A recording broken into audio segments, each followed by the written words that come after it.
आज हम जानेंगे कि ई कवच में यदि आशा एनएम दीदी द्वारा त्रुटिवश किसी परिवार का पंजीकरण दो अलग अलग परिवार के रूप में हो चुका है अथवा किसी सदस्य का पंजीकरण एक से अधिक बार हो गया है तो ऐसी समस्या को कैसे दूर करेंगे। इसके लिए सर्वप्रथम हम अपने एप्लीकेशन में लॉगिन करेंगे। उसके उपरांत हम परिवार स्वास्थ्य संरक्षण ऑप्शन में जाएंगे। यहाँ हम परिवार स्वास्थ्य संरक्षण को सेलेक्ट करेंगे। उसके उपरांत हम आशा के क्षेत्र का चयन करेंगे। हमें सारे परिवार यहाँ दिखेंगे। अभी हम देख सकते हैं कि यहाँ हमें बहुत सारे परिवार दिख रहे हैं। यहाँ हमारे पास एक परिवार है जिसमें टोटल 3 सदस्य हैं।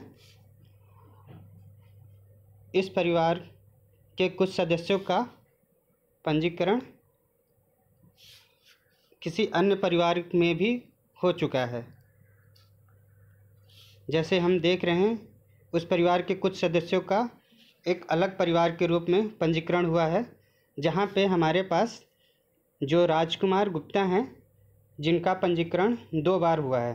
तो हमारे इस समस्या का हम समाधान कैसे करेंगे ये हम देखते हैं। तो सर्वप्रथम जो भी परिवार है उसे हम सेलेक्ट करेंगे। अब हमारे पास एक ऑप्शन आएगा, इस परिवार को दूसरे परिवार के साथ विलय। यहाँ हम सेलेक्ट करेंगे और उसके उपरांत हम दूसरे परिवार का फैमिली आईडी डालेंगे।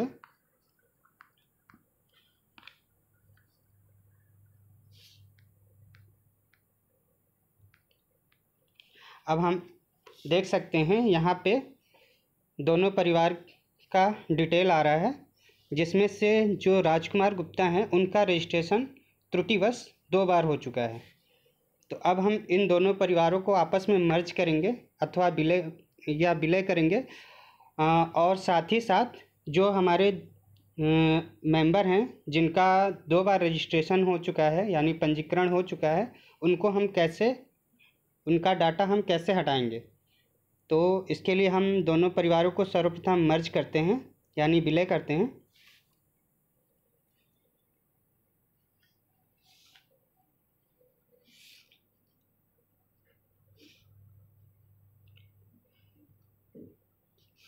हमारे पास प्रथम परिवार का सारा डिटेल अभी आ रहा है।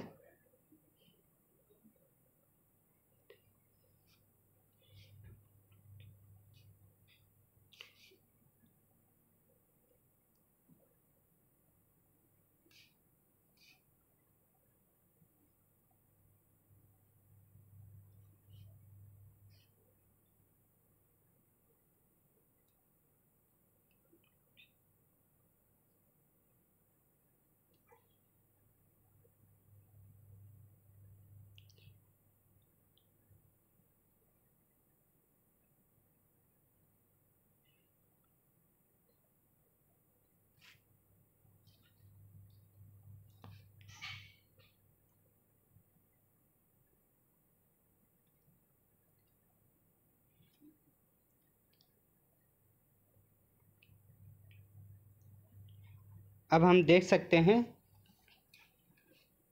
कि हमारे पास अभी तक पहले परिवार के सदस्यों का डिटेल आ रहा है। उसके उपरांत अब हमारे पास दूसरे परिवार के सदस्यों का डिटेल आना शुरू हो चुका है। यहाँ देख सकते हैं कि राजकुमार हैं, इनका डिटेल पुनः हमें प्राप्त हो रहा है।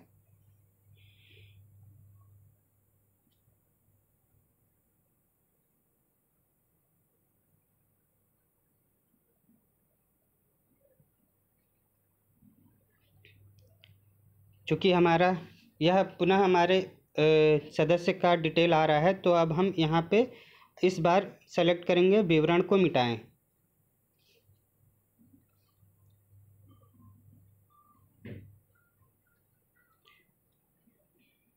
और बाकी परिवारों को हम स्थिति जीवित चयन करेंगे। क्योंकि हमने पहले परिवार के ही मुखिया को अपना नया मुखिया ही रखा है, तो हम नए परिवार के जो भी मुखिया होंगे वहाँ पे हम नहीं सेलेक्ट करेंगे, क्योंकि हमारे नए परिवार का सिर्फ एक ही मुखिया हो सकता है।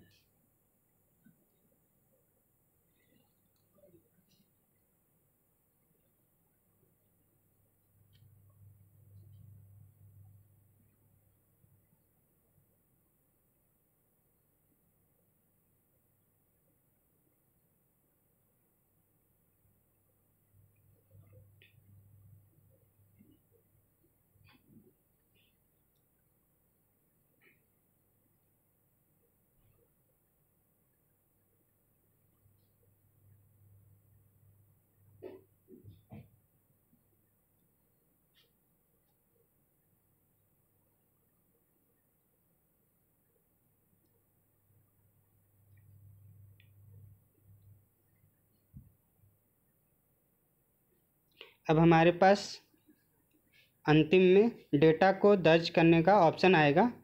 यहाँ पे हम देखते हैं कि हमने सारे परिवार के दोनों परिवार के सारे मेंबर्स का डाटा एक बार मर्ज कर लिया है। तो हम डेटा को दर्ज करेंगे। जब हमारा सारा डेटा दर्ज हो जाएगा तो हम एक बार अपने डेटा को श्रिंक करेंगे।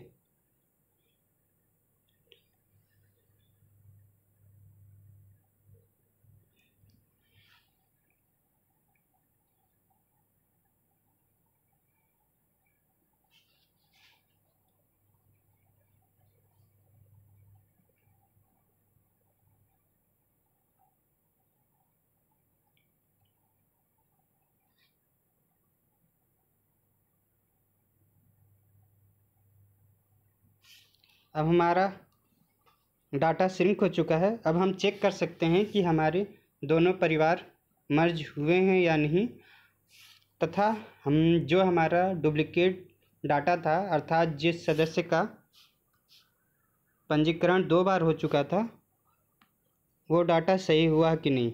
अब हम यहाँ देख सकते हैं कि हमारे पास राजकुमार गुप्ता, जिनका पंजीकरण 2 बार हुआ था, वो अब सिर्फ एक ही बार दिख रहे हैं, तथा जो हमारे दोनों परिवार अलग अलग थे, अब वो एक नए फैमिली के रूप में जुड़ चुके हैं।